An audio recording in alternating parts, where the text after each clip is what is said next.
Elba me va a leer el verso 1 y basado en el verso 1, Karen me va a leer el verso capítulo 16, verso 10. Ok, vamos con el verso 1. Después de esto vi a otro ángel descender del cielo con gran poder y la tierra fue alumbrada con su gloria. Amén. Sigue relatando Juan los eventos que Dios le está manifestando. Después de esto, vi otro ángel descender del cielo con gran poder. Si usted mira, amén, y dice, y la tierra fue alumbrada con su gloria. Pero cuando dice otro ángel con gran poder, cuando dice otro es porque ya no es el mismo ángel del capítulo 17. Levánteme la mano que me quiera dar la respuesta. ¿Quién era el ángel del capítulo 17? José. Era uno de las 7 copas. Amén. Era uno de los que tenían las 7 copas. Así que en el capítulo 17 lo menciona en el capítulo 1, lo menciona en el capítulo 7, lo menciona en el capítulo 14 del capítulo 17, donde se está refiriendo al ángel, uno de los 7 ángeles que tenía las 7 copas. Entonces ahora aquí en el 18 dice, ahora vi otro, refiriéndose que no era el mismo. Vi otro ángel que descendía del cielo con gran poder y la tierra fue alumbrada con su gloria. Así que este ángel, quien sea, no lo identifica la Biblia. Puede ser Gabriel, porque a Gabriel la Biblia lo presenta un ángel con gran poder que descendía. Pero el hecho es que es un ángel que venía con gran poder, al grado que venía revestido de la gloria del cielo, y dice que la tierra fue alumbrada. ¿Qué nos dice el 16:10? El quinto ángel derramó su copa sobre el trono de la bestia, y su reino se cubrió de tinieblas, y mordían de dolor sus lenguas. Amén. Ya eso lo estudiamos en el capítulo 16 con la quinta copa.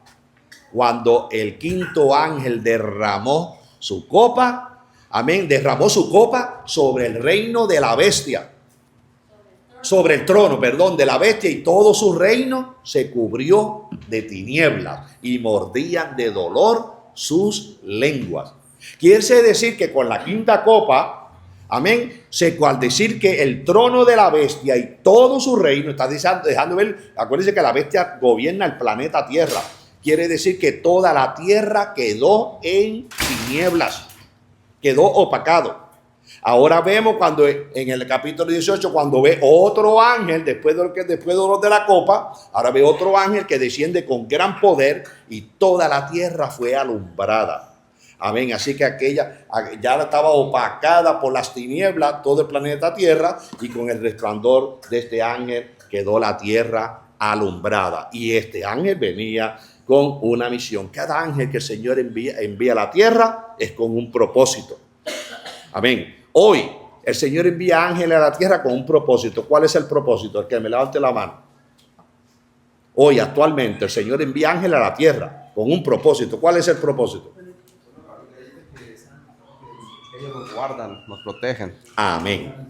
Ellos son consiervos nuestros y a favor nuestro el Señor envía ángeles. El Señor envía ángeles a nuestra protección. Así que esa es la misión de los ángeles hoy, mientras la iglesia estemos aquí en la tierra. En el periodo de la gran tribulación, el Señor ya tiene escogido ángeles, cada cual tiene su misión que cumplir. Vimos, ¿verdad?, los 4 ángeles que están atados allá en el Éufrates. Vemos, ¿verdad?, los diferentes ángeles que han descendido con diferentes misiones. Vimos uno de los 7, vimos primeramente los 7 ángeles con las 7 trompetas. Después vimos 7 ángeles con 7 copas.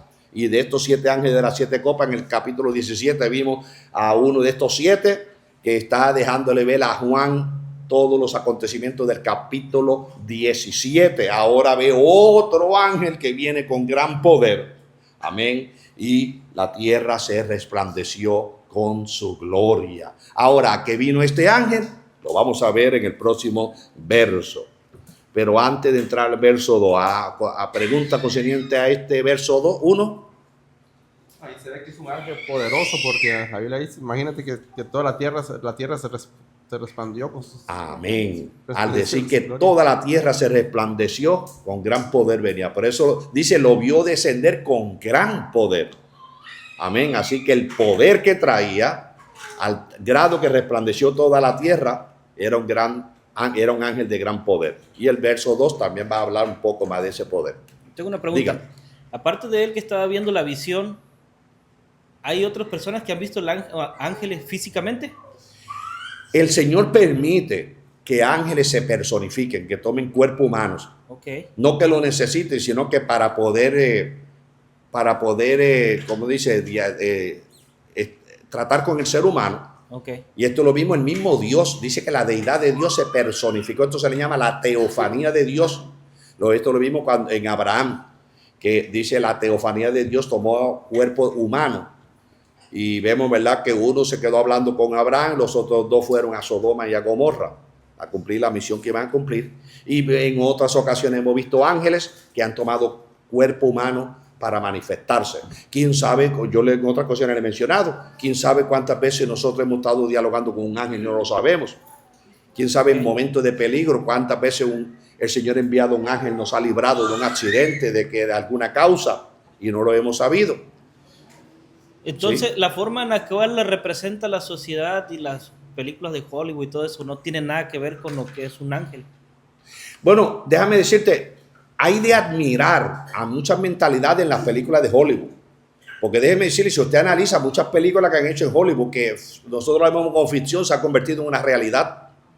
Aún y cosas tan insignificantes. ¿Ustedes se acuerdan? Bueno, los más viejitos como Melchor. ¿Se acuerdan en el tiempo antiguo cuando salía la película de Superman con los rayos láser y todas esas cosas?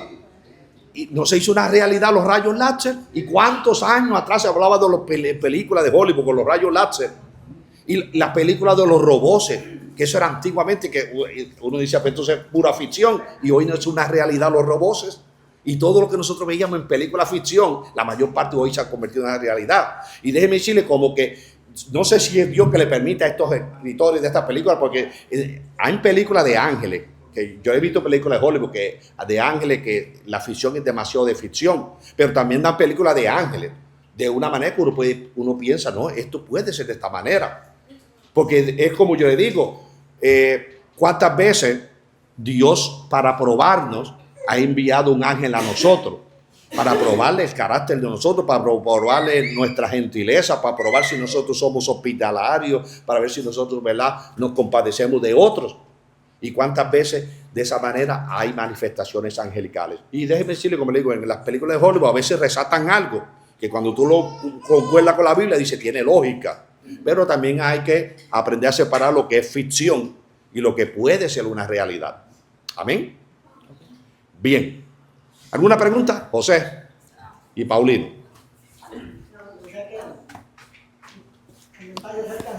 Los ángeles se pueden manifestar así en persona. Y una vez tuve una experiencia de que andaba un poco atribulado sin dinero. Y entonces pues yo venía en un taxi y entonces le dije al taxista que parara para ir a ver si el bus que yo iba a viajar estaba ahí. Entonces se paró el taxista, entonces yo fui a ver, ahí estaba el bus, entonces yo le hice señas que se fuera. Y entonces, pues en el asiento que yo iba se sentó una señora ahí. Y entonces cuando iba a pagar el taxi me dijo, págalo de aquí, y sacó un paquete de billetes así, págalo de aquí, y este otro es tuyo. Entonces, pues yo le digo, ¿y por qué me das dinero? No, es tuyo, agarrarlo ya. Y me lo dieron y se fue. Entonces, y aquella mujer sin conocerla y a alguien sin conocerla no es fácil que le van a dar dinero así nomás. Entonces yo pude ver ahí y yo lo recuerdo, porque ya tiempos que fue eso. Y entonces yo pues digo que eso fue un ángel que se apareció ahí. Amén. Como hemos dicho y como dije ese serving en el principio, los ángeles están para servirnos. Y la palabra bien claro lo dice, son consiervos nuestros y Dios de alguna manera ha usado ángeles a nuestro beneficio y ha usado ángeles para, como digo, sea en una causa de necesidad, sea en una causa de peligro, sea en diferentes áreas de nuestra vida, de alguna manera los ángeles han descendido y como le digo, muchas veces de una manera que no le hemos visto y o algunas veces pues, que se han materializado y nosotros creemos que es otros humanos, pero pueden ser ángeles que están ahí al servicio. Hasta hoy siguen los ángeles a nuestro servicio porque esto lo dice la palabra de Dios. Amén. José. Pastor, entonces volviendo a Apocalipsis 18, desde el verso 1 y del 18 y el verso 1 del capítulo 17, entonces podremos decir que de ahí podemos partir de algo que, porque yo le digo esto porque yo tuve un comentario con una persona, me dice que esto se está refiriendo como a lo mismo, pero yo le digo que está hablando de diferentes acontecimientos, no podemos mezclar lo de 17 con el 18. Entonces, pastor, mi pregunta es esta. Cuando hablamos del capítulo 18, se está hablando de algún país, ciudad que nosotros podemos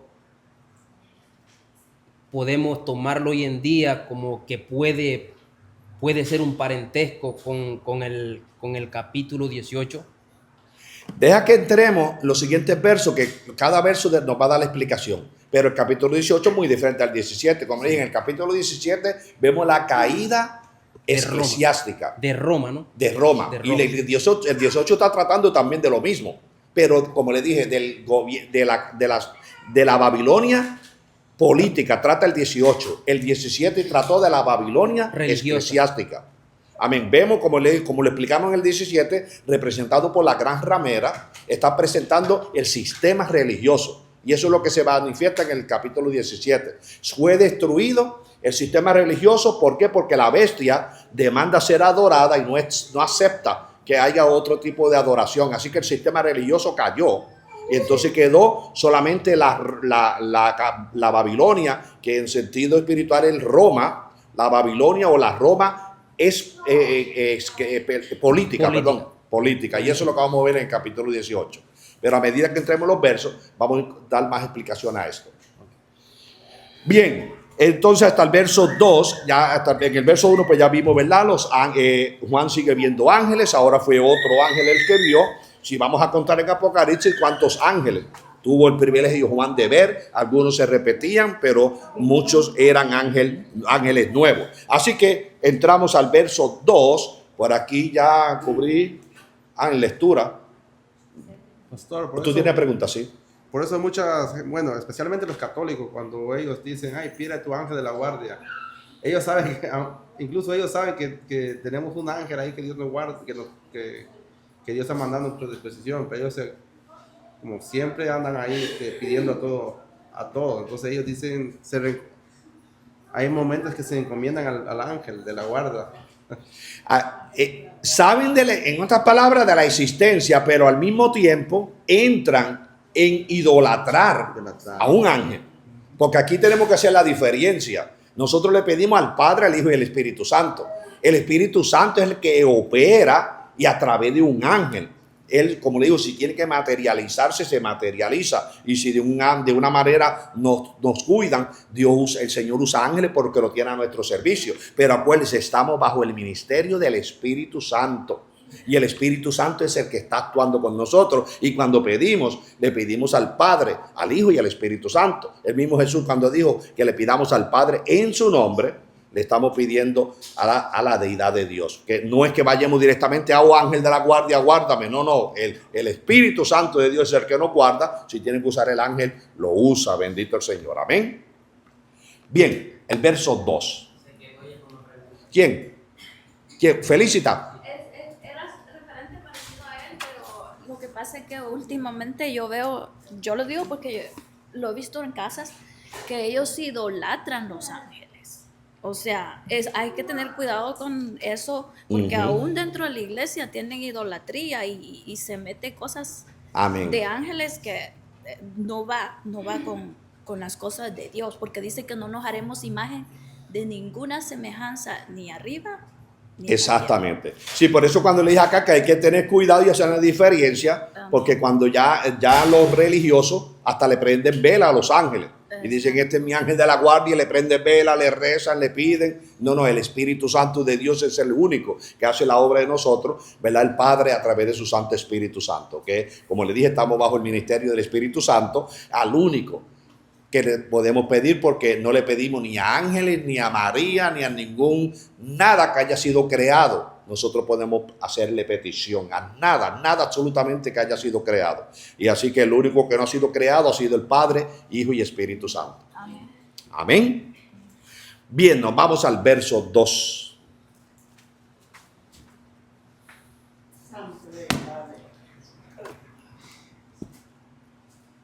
Y clamó a gran voz y clamó con voz potente diciendo: ha caído la gran Babilonia, y se ha hecho habitación de demonios y guarida de todo espíritu inmundo y albergue de toda ave inmunda y aborrecible.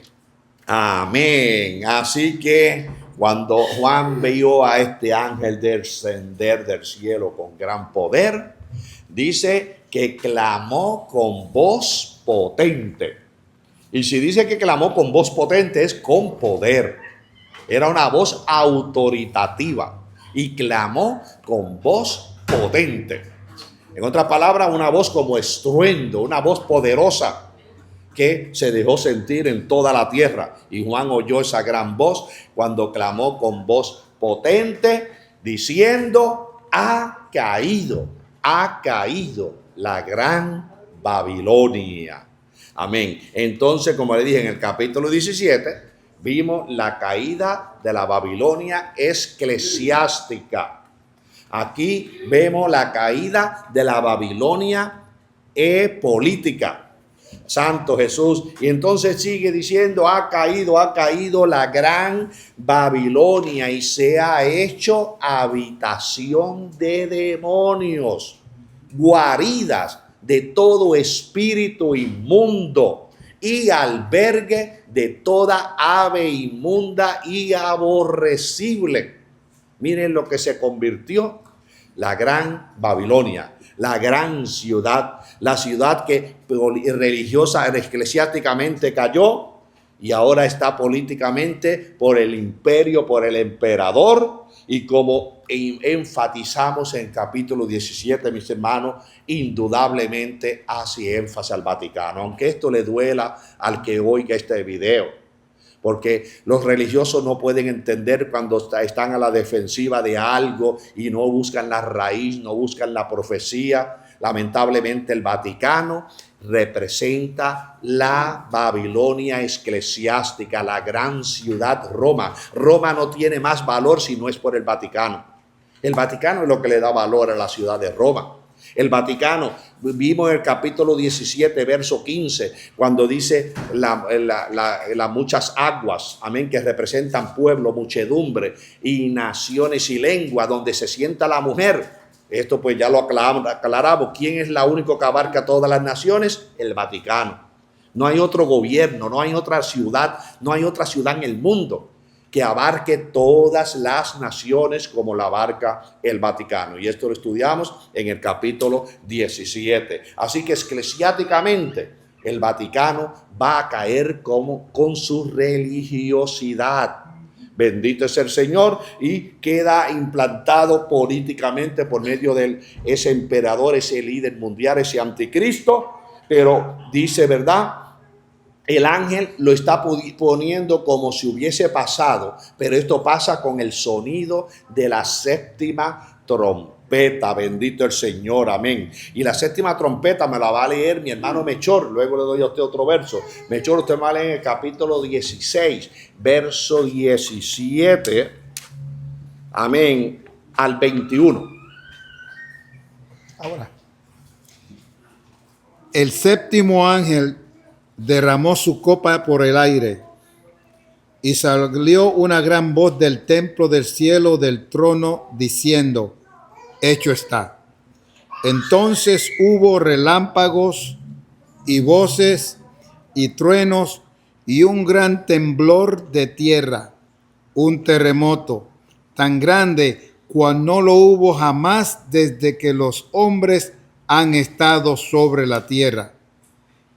Y la gran ciudad fue dividida en 3 partes, y las ciudades de las naciones cayeron, y la gran Babilonia vino en memoria delante de Dios, para darle el cáliz del vino del ardor de su ira. Y toda isla huyó, y los montes no fueron hallados. Y cayó del cielo sobre los hombres un enorme granizo, como del peso de un talento.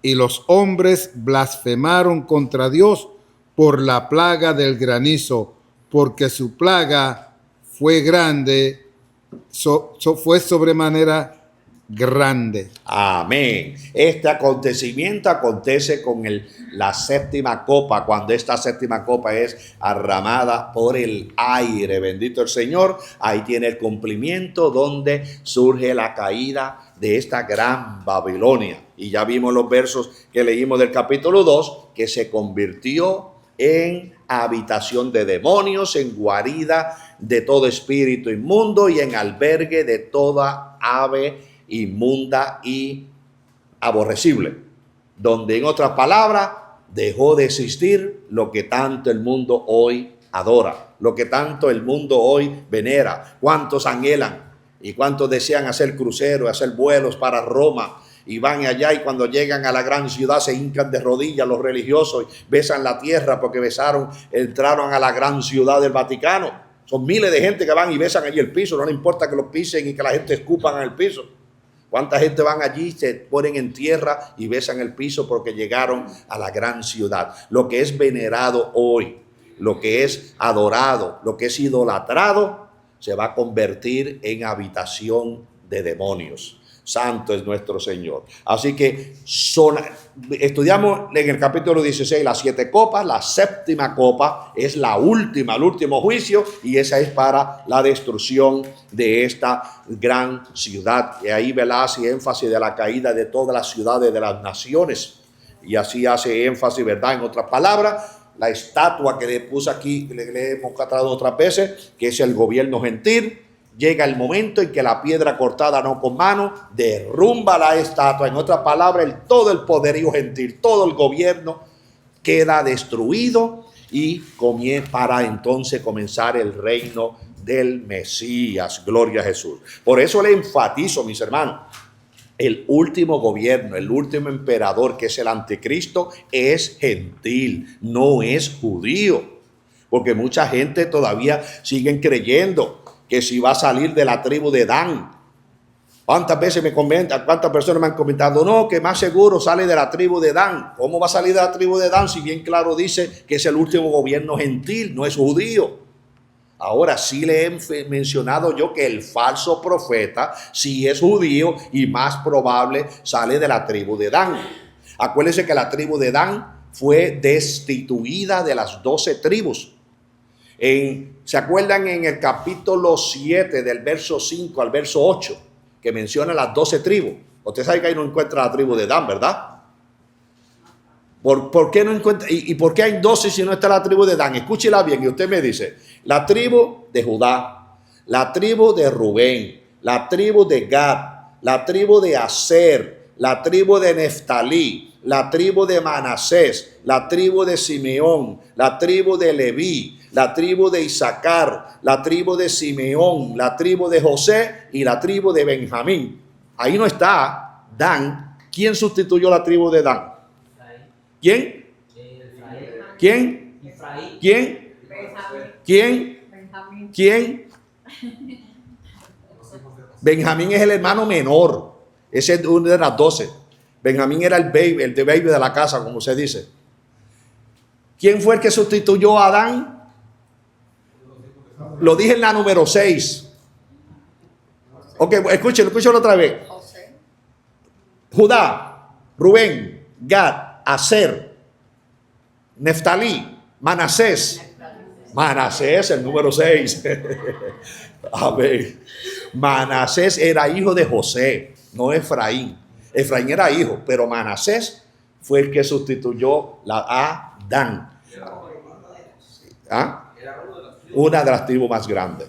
Amén. El problema fue que Dan fue el primer idólatra, el primero en llevar la idolatría Amén. Acuérdense que Jeroboam venía de la tribu de Dan, y Jeroboam fue el que levantó dioses para que el pueblo no bajara a adorar a Judá. Y cuando se dividieron las 10 tribus, ¿se acuerdan?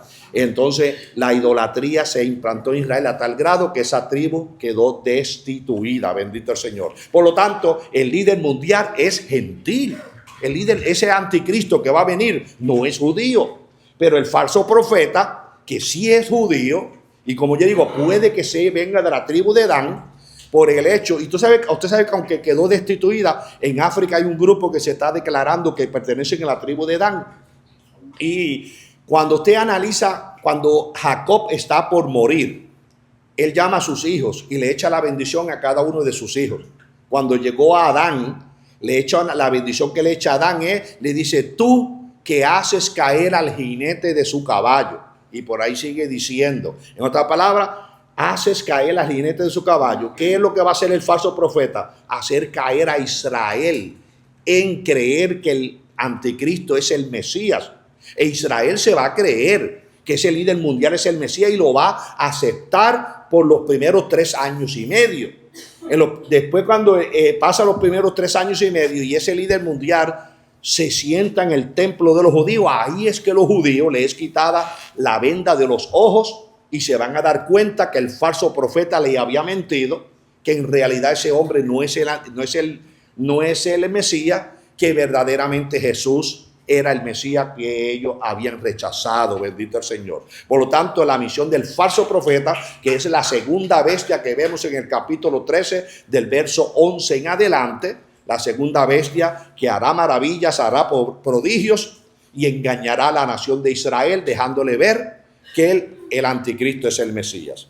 Pero en el capítulo 18, con la séptima trompeta, cuando el que leyó mi hermano el capítulo 16 del verso 17 al 21, ahí deja ver la caída total de la Babilonia política. Hasta donde vamos por el capítulo 2, pues vemos que este ángel está pronunciando esa gran caída. Cayó eclesiásticamente, ahora va a caer políticamente. Hasta el verso 2. ¿Alguna pregunta? ¿Alguna duda? Los que dicen que no va a ser judío, ¿por qué se basan ellos? ¿Perdón? Los que dicen que no va a ser judío el anticristo, ¿a qué ellos se basan? Bueno, yo haría la pregunta viceversa. Los que dicen que va a ser judío, ¿a qué se basan? Porque toda la base no la da de que no es judío. No, por eso los que dicen que es judío, ¿a qué se basan? Los que digan, ahora sí, los que dicen que es judío. Amén. Lo dijiste al revés. Ahora, los que dicen que es judío, ¿a qué se basan? No tienen ninguna base. Bíblicamente yo no he encontrado ninguna base para que digan que el líder mundial va a ser judío. Porque bien claro la estatua nos está presentando que es el gobierno gentil y que los últimos 10 dedos que representan la confederación de ese último imperio, amén, es un gobierno gentil. Entonces no puede ser judío porque es la caída del último gobierno gentil. Amén. Lo único que he escuchado en el pasado en otro maestro que dice que tiene que ser judío porque para que los judíos crean que va a ser el Mesías, tiene que ser judío. Pero entonces yo le decía, pero si el Mesías ya vino. Amén. El verdadero Mesías ya vino, entonces no tiene que ser judío ahora. Exactamente. Si ellos no creyeron, pues ya no es problema de Dios. Dios ya mandó el Mesías. Exacto, muy buena respuesta. Y el detalle está que ¿por qué va a haber un falso profeta? ¿Por qué se le llama falso profeta? Porque se va a encargar de profetizarle a Israel de que el líder mundial es israelita, es judío, y por eso se le llama falso profeta a la segunda bestia que, como le dije, está en el capítulo 13 del verso 11 en adelante. Amén, porque ya hemos estudiado lo que es la primera bestia, que es el emperador, lo que es la segunda bestia, que es su líder religioso, el profeta, que es el que va a engañar a la nación israelita. Dígame. Pastor, acerca de lo que está mencionando el falso profeta, entonces, Bueno, ¿será que entendí mal? El falso profeta es el que tiene que ser judío, ¿no? El falso profeta. Ese sí va a ser judío, porque acuérdate, como estoy explicando, sí, es el único que va a convencer a la nación israelita. Entonces, y ese falso profeta en sí, ¿de qué tribu dice usted que tal vez puede ser posible que pueda venir? Como digo, aquí yo digo, y yo Sí, aclaro, sí, cuando son entiendo. especulaciones mías, yo digo una especulación mía, yo me creo que puede ser de la tribu de Dan. No estoy diciendo, yo digo es una especulación. Una especulación, entiendo. De que puede ser de la tribu de Dan. Entonces, pastor, ya viendo esto espiritualmente acerca de la palabra acerca de la Biblia, entonces nosotros desde que estamos estudiando Apocalipsis, nosotros nos damos cuenta que el diablo siempre ha tratado la manera de venir imitando todo concerniente a Dios, porque nosotros podemos ver la Trinidad diabólica en el 13 y cómo pues, entonces hay un argumento judío que dice que los judíos todavía esperan al Mesías. ¿Y cuál Mesías? O cuál profeta. Entonces ellos supuestamente esperan que ese falso profeta vendrá de la tribu de David, porque al igual como ellos esperaban que vino Jesús, bueno, ellos no se dieron cuenta que Jesús estuvo aquí. Bueno, esos son argumentos de ellos, que supuestamente creían que ese falso líder que va a venir ellos creen que va a venir de la tribu de David. ¿Por qué? Porque el diablo se va a encargar, así como se encargó de presentar la Trinidad diabólica, le va a presentar eso con argumentos que se cree que va a venir de ahí.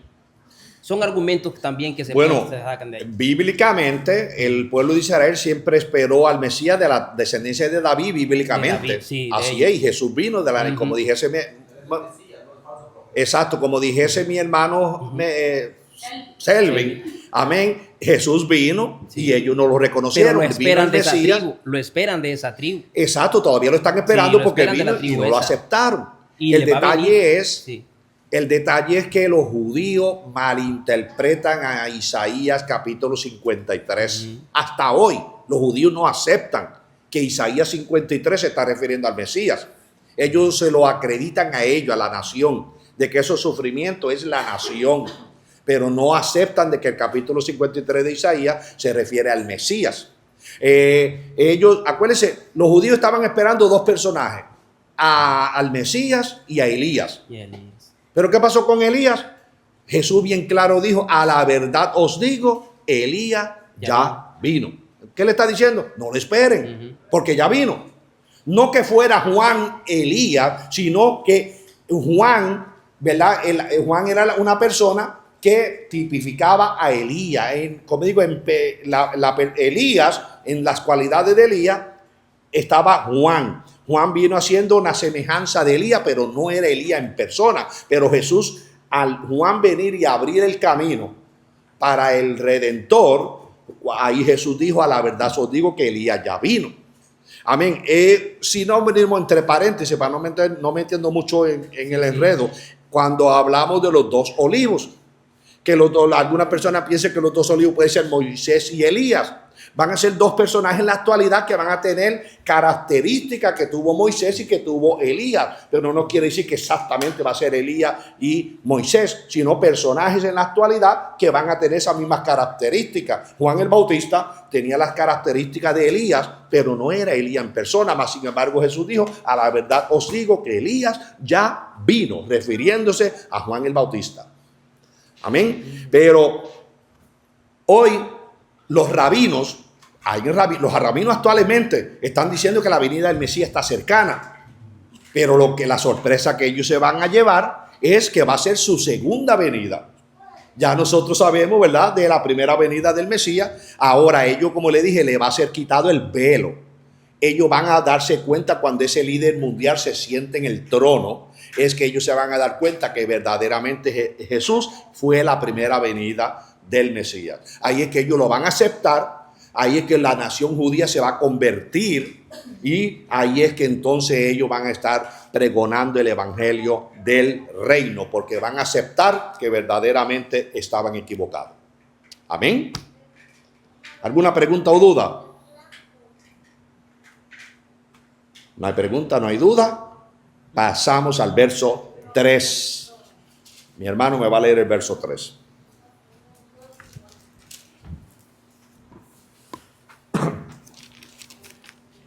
Porque todas las naciones han bebido del vino del furor de su fornicación, y los reyes de la tierra han fornicado con ella, y los mercaderes de la tierra se han enriquecido de la potencia de sus deleites. Amén. Aquí está involucrando tanto el sistema eclesiástico como el sistema político.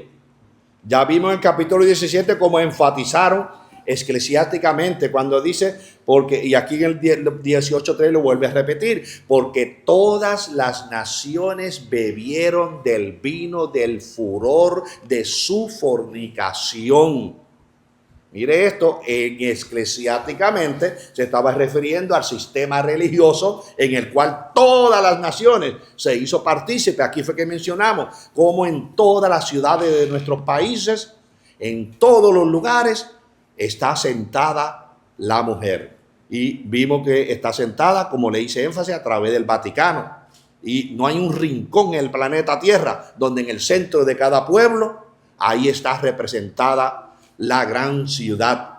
Bendito el Señor. Váyese al país que sea, aún en países arábicos, la iglesia está sentada en ciertos lugares. Bendito el Señor. Entonces aquí dice, porque todas las naciones han bebido del vino del furor de su fornicación, y los reyes de la tierra han fornicado con ella, y los mercaderes se han enriquecido con la potencia de sus deleites.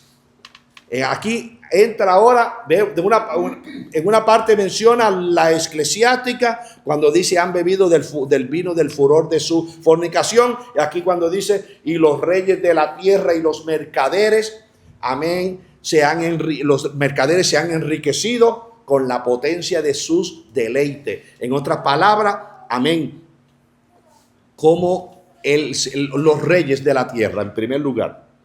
Sabemos, ¿verdad? Mire, enfocando el Vaticano, le hice énfasis en estudios atrás. Acuérdense que después de Constantino, cuando Constantino constituyó el cristianismo, más tarde fue que ahí se inició, poco a poco fue fundándose hasta que se inició el Vaticano. El Vaticano llegó a un tiempo que tomó el control de los reyes de la tierra. El rey de Inglaterra, el rey de Alemania, el rey de otros lugares, todos estos reyes eran puestos por el Vaticano. El Vaticano decidía si quitaba y ponía reyes. Y esto duró largo tiempo. Y los reyes de la tierra, por favorecer y por quedar bien con el Vaticano, mira, hacían donaciones de riquezas, donaciones de grandes coronas, donaciones de lingotes de oro. Y bueno, ahí es que se cree que todavía hay una cofradía que la están guardando de siglos, de estas grandes herencias que dejaban los reyes de ese tiempo. Bendito el Señor. Entonces, ¿qué pasó? Los mercaderes se enriquecían, amén, con la potencia de sus deleites. Oiga, mira ahora mismo con la gran ciudad de Vaticano cómo la mercadería mundialmente. Bueno, por lo menos si les regalaran el rosario, por lo menos los pobres, no, pero tienen que comprarlo, hasta los pobres tienen que comprar el rosario, ¿verdad? Mire la mercadería, si vamos al Vaticano, usted sabe cuánto la mercadería que ha surgido de ahí. Mire, si usted va a ver en estampillas, en estampas que han hecho de esto, de lo otro, en estatuas de yeso que tienen ojos y no ven, tienen oídos y no oyen, tienen nariz y no huelen, tienen pie y no andan. Amén. Estatua de oro, estatua de piedra, como dice, estatua de bronce. La mercadería, los millones de dólares que han sacado vendiendo estatuas, vendiendo las velas, vendiendo el agua supuestamente santificada, vendiendo los rosarios, como le dije, vendiendo los rosarios, vendiendo las crucecitas por separado y miles de cosas. ¿Cuánta mercadería ha salido de esa gran ciudad? Y los mercaderes, pues seguro se enriquecen, porque el escultor que hace estatuas, pues seguro a medida, le dice, quiero que me haga 300 estatuas que van para la venta para acá. Los mercaderes son los que salen aquí enriquecidos. Y en fin de cuentas, como digo, políticamente, Ya vemos el capítulo 17, como le dijo, cayó eclesiásticamente. Ahora políticamente el anticristo tiene el control, tiene el gobierno, está haciendo lo que él quiere hacer, declarándose el Dios, pero Dios todo lo tiene trazado. Vimos en los 10 cuernos, en el capítulo 12, 7, si no me equivoco, el 17, 12. Voy por aquí, Julia, léeme el 17, 12. Y luego Guillermina me va a leer el 17, 16, que también va a hablar de los cuernos. Mire cómo dice el 12 y mire cómo dice el 16. Y los 10 cuernos que has visto son 10 reyes que aún no han recibido reino, pero por una hora recibirán autoridad como reyes juntamente con la bestia.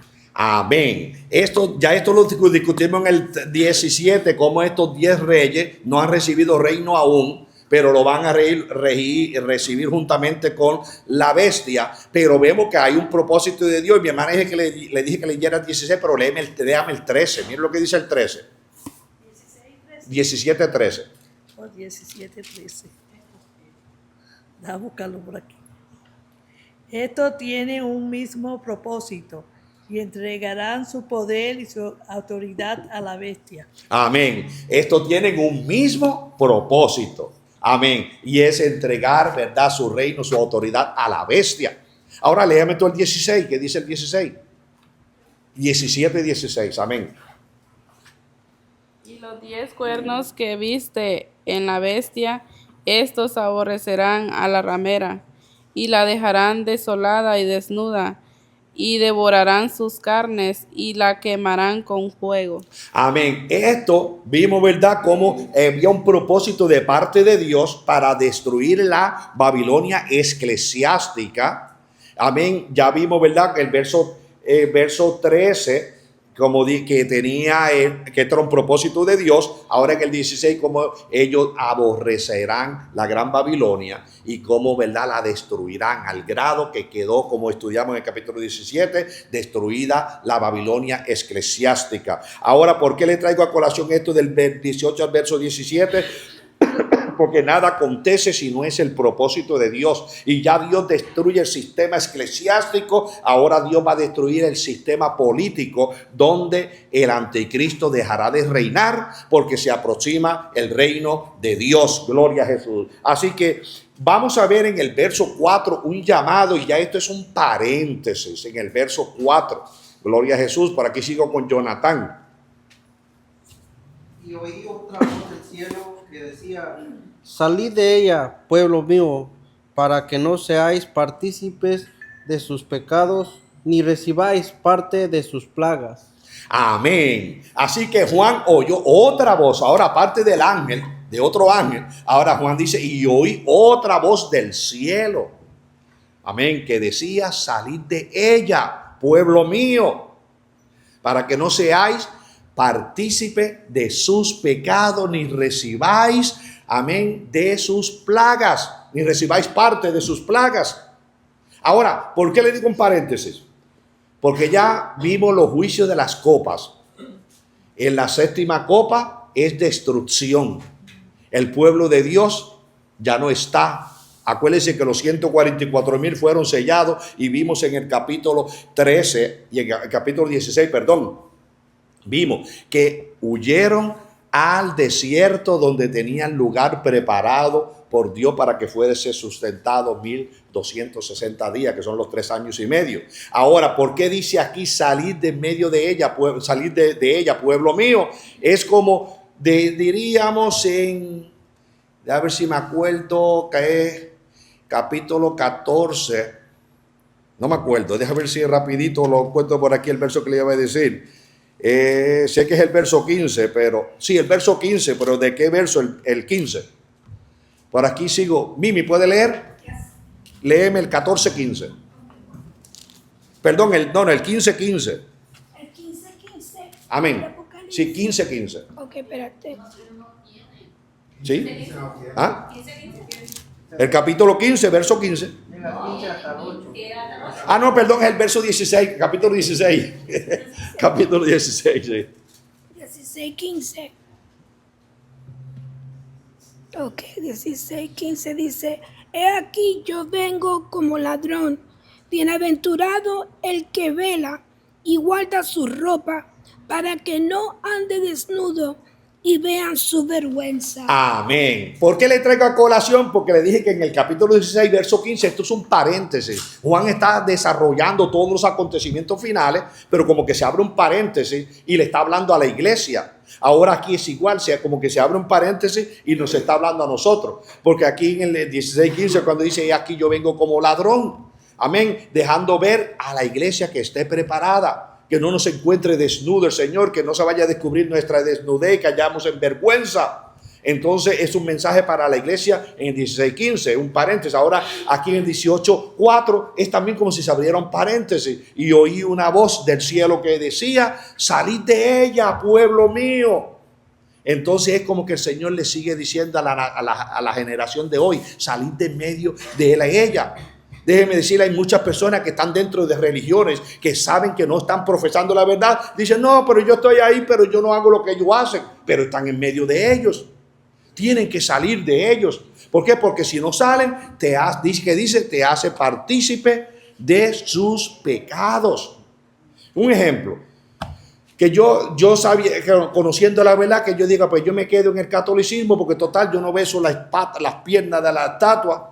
Yo no le prendo velita, no hago adoración, yo solamente adoro a Dios, pero permanezco ahí. Dice, tanta culpa tiene el que se roba la vaca como el que la amarra, ¿verdad? Amén. Entonces, por permanecer ahí se hace culpable. Dice la Biblia, dice el texto, salid de ella para que no seáis partícipe de sus pecados, ni recibáis parte de sus plagas. ¿Qué pasa? Si yo estoy en una casa de ladrones, no, yo estoy aquí, pero yo no soy ladrón, allá ellos. Pero ¿qué pasa? Que tiran una dinamita para explotar la casa porque son ladrones. Por yo estar allí, pues yo voy a explotar también, ¿verdad que sí? Pues en un sentido figurado, si la Biblia dice salir de ellos, es porque cuando venga el castigo, ahí como dice el dicho, justo por pecadores, todos pagarán. Ahí el Señor le hace un llamado y sigue diciéndole a las naciones de hoy, salid de ella. Está la gran ciudad, está la Babilonia eclesiástica, que dice que las naciones se han embriagado con el vino del furor de su fornicación. En otras palabras, la falsa idolatría, las falsas enseñanzas que dan hasta hoy. El Señor sigue haciendo este llamado y en la profecía, como que se hace este paréntesis para decir, salid de ella, pueblo mío. Algunos solo acreditan que se está refiriendo a los elegidos al final de los tiempos. No, pero como le estoy diciendo, ya estamos en la séptima trompeta. Ya los 144,000 que fueron sellados, ya fueron llevados. Acuérdense, ¿se acuerdan cuando dice que la bestia los perseguía? El dragón los perseguía y dice que a la mujer se le dio alas como con las dos alas del gran águila para que volase al desierto, donde allí tenía lugar preparado por Dios para que fuese sustentada por 1260 días. ¿Y qué pasó con los demás? Acuérdense que el dragón al bajar del cielo, al perseguir a la mujer y al ver que la tierra abrió su boca como un río, ¿qué hizo el dragón? Se fue a perseguir a los descendientes de ella. ¿Y qué pasó? Pues bueno, esto es lo que nos relata en el capítulo 7, verso 9. Y vi una gran multitud que subió, también innumerable, que no se podía contar, que subieron estos son los que subieron de la gran tribulación. En otras palabras, el anticristo le va a hacer la guerra a todos aquellos que profesan ser cristianos en el periodo de la gran tribulación. Entonces, capítulo 7, verso 9, nos está relatando todo el que acepta al Señor Jesucristo y es torturado y muere por la causa de Cristo. Esa es la gran multitud que se levantará en el capítulo 7. Acuérdense que le dije que el capítulo 7 es un paréntesis. La primera parte nos está diciendo los escogidos, que es en el capítulo 7, verso 4. Los escogidos, los elegidos que le dije, 144,000. Ahora en el verso 9 nos está relatando la gran multitud que se levanta en el periodo de la gran tribulación. Pero enfatizo, cristianos que se creen que van, y esto lo repetí, lo dije el martes o el domingo, no me acuerdo, pero vuelvo y lo repito. Cristianos que hoy dicen, yo por alguna causa me quedo, me levanto en la gran tribulación, lamentablemente se están engañando. Porque el cristiano, el que hoy profesa ser cristiano y se quedó en el rapto de la iglesia, no tendrá segunda oportunidad. No hay segunda oportunidad. Y esto lo hemos enfatizado con la palabra que en Hebreos capítulo 6, verso 4. Por cuanto gustaron del don celestial. Amén. Por cuanto gustaron del don celestial. En otras palabras, tuvieron el conocimiento de la palabra. Recibieron el mensaje de salvación y perecieron, se quedaron en el rapto de la iglesia. Dice que a tales personas vendrá un espíritu inmundo, se apoderará de sus mentes. Ellos no tendrán parte en la gran tribulación. En la gran tribulación, aquellas personas que hoy están engañados, diría yo, personas como los testigos de Jehová y en tantas otras religiones que creen estar en la verdad, pero están engañados porque le han enseñado erradamente la palabra. Ahí es que entonces ellos van a aceptar verdaderamente a Jesucristo. Porque en esos días que se va a estar predicando el evangelio del reino, lo que predican los testigos de Jehová hoy. Hoy los testigos de Jehová no predican evangelio de gracia. Ellos predican evangelio del reino. En esos días multitudes se van a salvar, pero no el que fue cristiano, el que estuvo metido dentro de una iglesia y por más que fuera que se quedó, no, ya ese gustó del don celestial, para ese no hay oportunidad. Amén. Bien, así que en el verso 4 es un llamamiento. Por aquí me leyó, Julia leyó, usted leyó por aquí, voy por María Figueroa. María, tú me vas a leer en 2 de Corintios, capítulo 6, el verso 17 y 18. Luego Eda me va a leer el capítulo Jeremías 51, versos 6 al 9. Paulino me va a leer en Isaías 48, 20.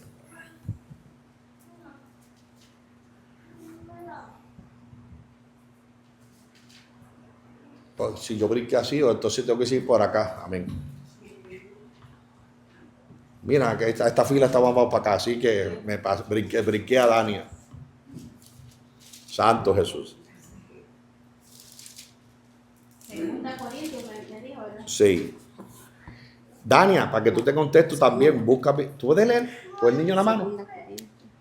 Pues está bien, le paso al.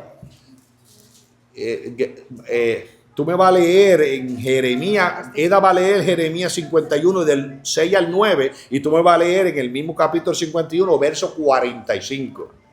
Jeremías 51, 45. Eda va a leer del 51 del 6 al 9.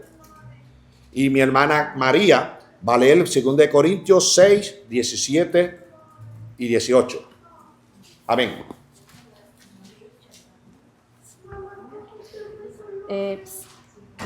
Segunda carta de Corintios. Capítulo 6, versículo 17 y 18. Y 18. Amén.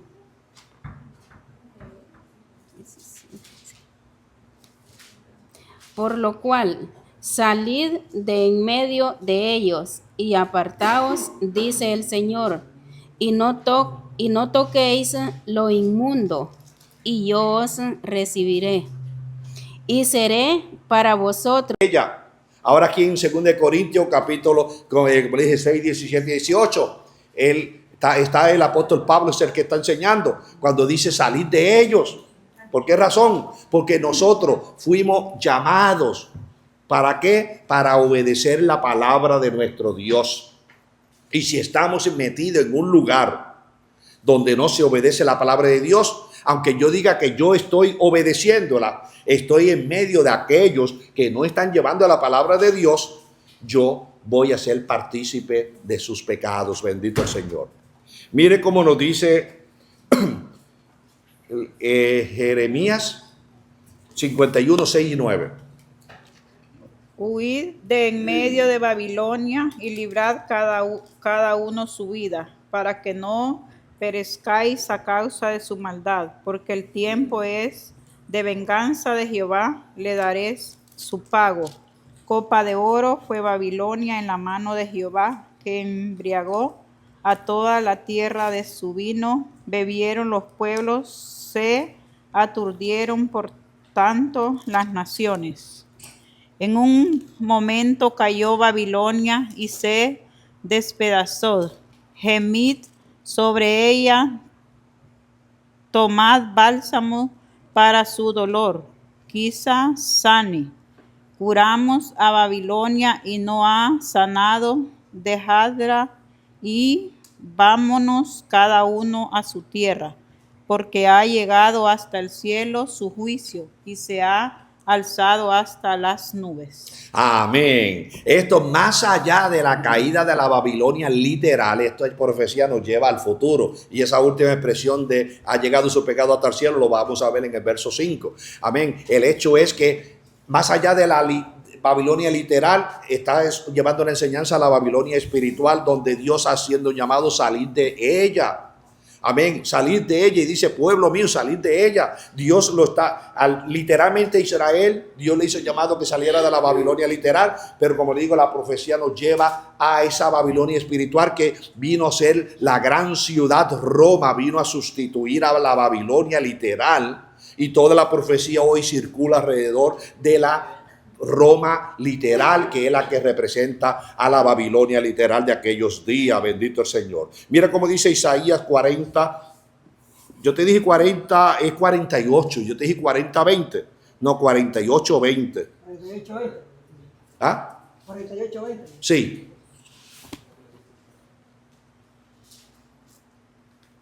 Salí de Babilonia, huí de entre los caldeos. Da nuevas de esto con voz de alegría. Publicar, llevad hasta lo postrero de la tierra. Decir, redimió Jehová a Jacob, su siervo. Amén. Otro texto paralelo en énfasis del llamamiento de Dios de salir de medio de ella.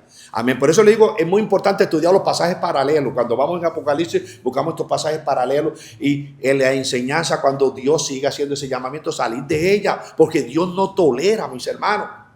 Yo digo, si usted aquí me oye a mí enseñando palabra errada, salgan corriendo y váyanse, porque entonces se hacen partícipes de lo errado que enseña el pastor.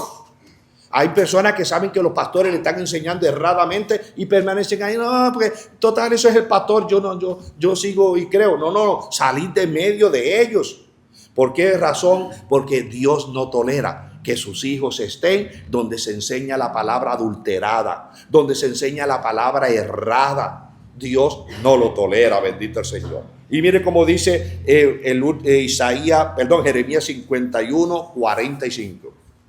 Salid de en medio de ella, pueblo mío, y salvad cada uno su vida del ardor de la ira de Jehová. Amén. Otro llamamiento. Dios en su misericordia y en su amor extendiendo el llamamiento de salir, amén, del lugar donde no se adora a nuestro Dios.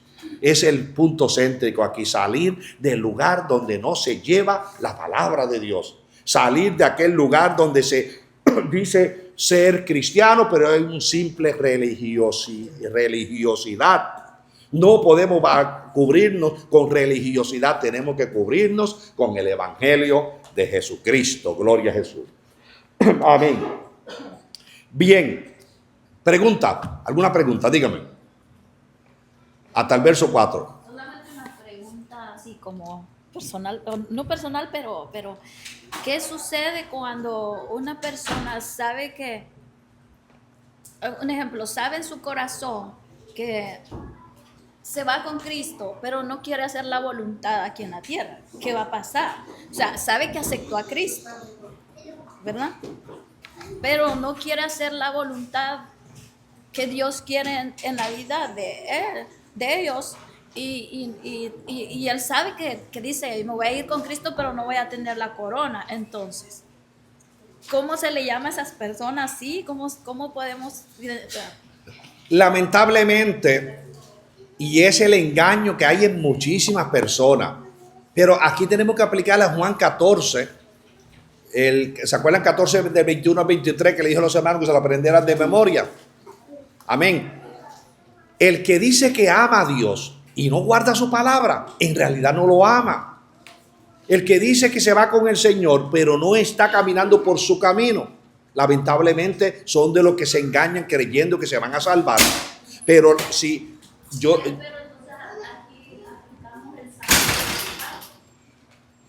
Es como una aplicación, ¿no? De decir, porque yo acepto a Jesús, se va. ¿Cómo fue?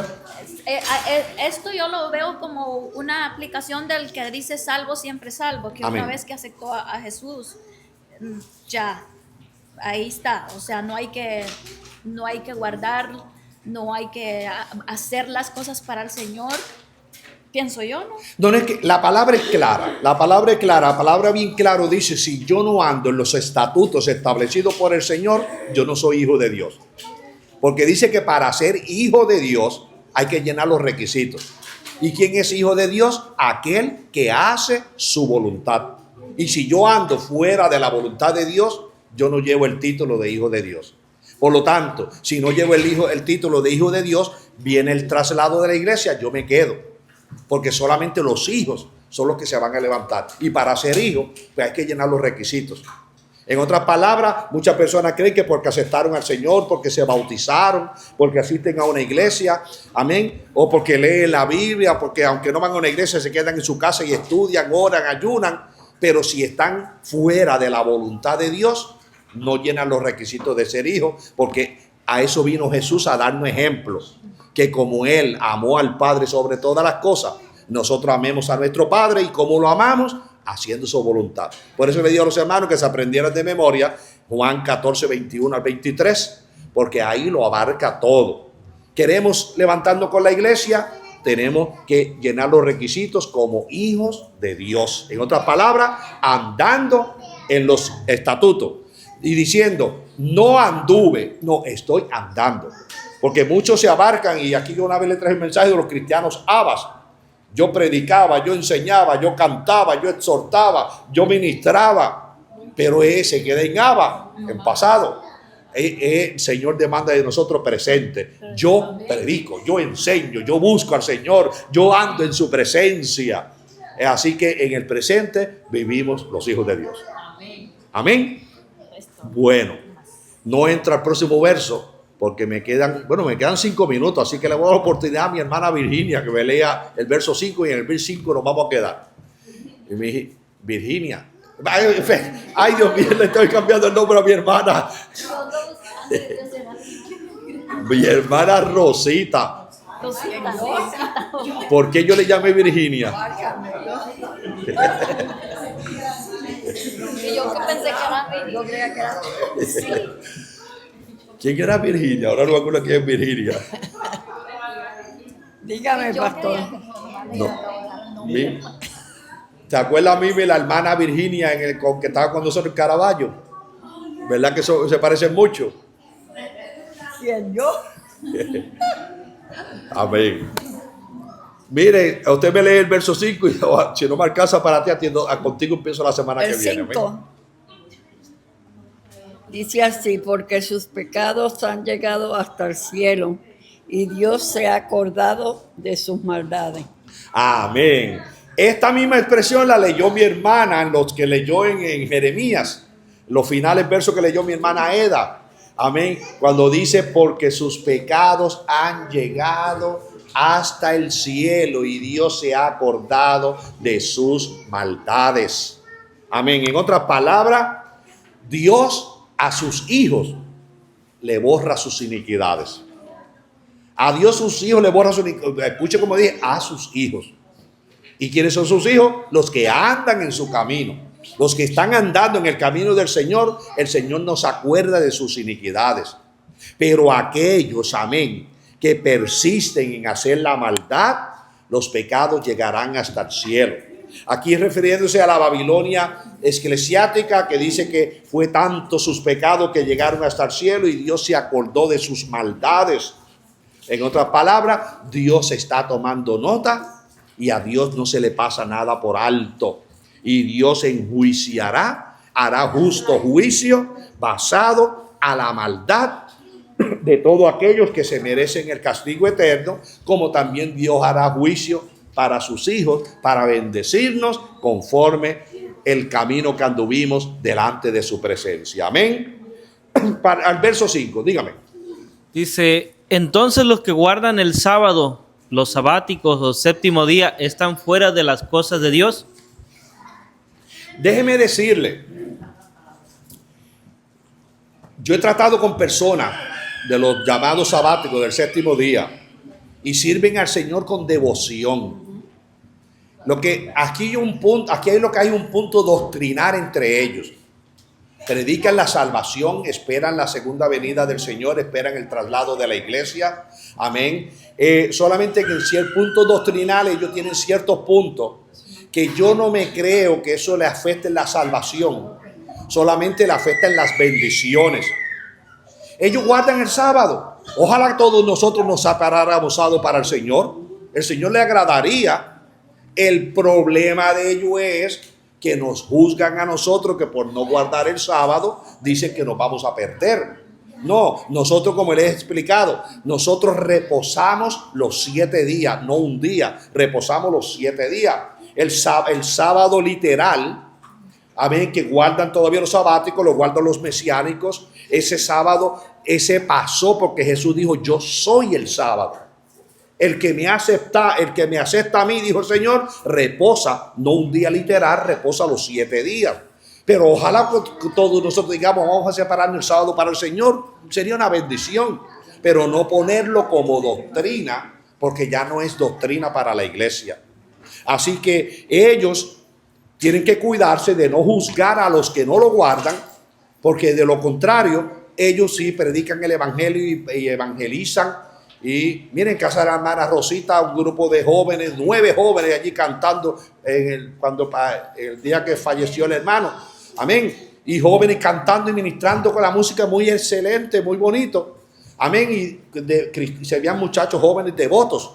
Pero lo que yo digo, ya son puntos doctrinales que tenemos que analizarlo. Hay puntos doctrinales que ni nos quita ni nos añade a nuestra salvación. Ahora, como maestros y como enseñadores de la palabra, tenemos que enseñar la sana doctrina, amén, y hacerle a estas personas ver los puntos errados en los cuales se han confundido. Pero tenemos que tener en cuenta, Pablo da una enseñanza y dice que están las personas que son, déjame ver cuál es la expresión que él usa, cuando dice, para referirse a poco entendimiento, poco conocimiento en la palabra, usa una expresión Pablo, que ahora no me acuerdo, pero en otras palabras, los débiles en la fe. Hay débiles en la fe que te creen una cosa de cierta manera, pero no te la creen exactamente como debe de ser. Entonces Pablo dice, sobrellevad a los más débiles. Y hay personas que, porque así los educaron, así los enseñaron, ellos creen ciertos puntos que no le quitan ni le añaden a la salvación, como le dije. Pero aquellos que enseñan doctrina que contradice el plan de salvación, ahí es que tenemos que cuidarnos nosotros. Porque todas aquellas cosas que afectan a nuestra salvación con el Señor Jesucristo, ahí tenemos que tenerlo como falsa doctrina y no podemos tolerar nada que contradiga la doctrina de nuestro Señor Jesucristo. Amén. Cierro. Dejé a alguien con duda. Tráigame la pregunta el próximo viernes y continuamos en el verso 6 del capítulo 18. La gracia y la paz de Dios con ustedes. Amén. Damos por concluido.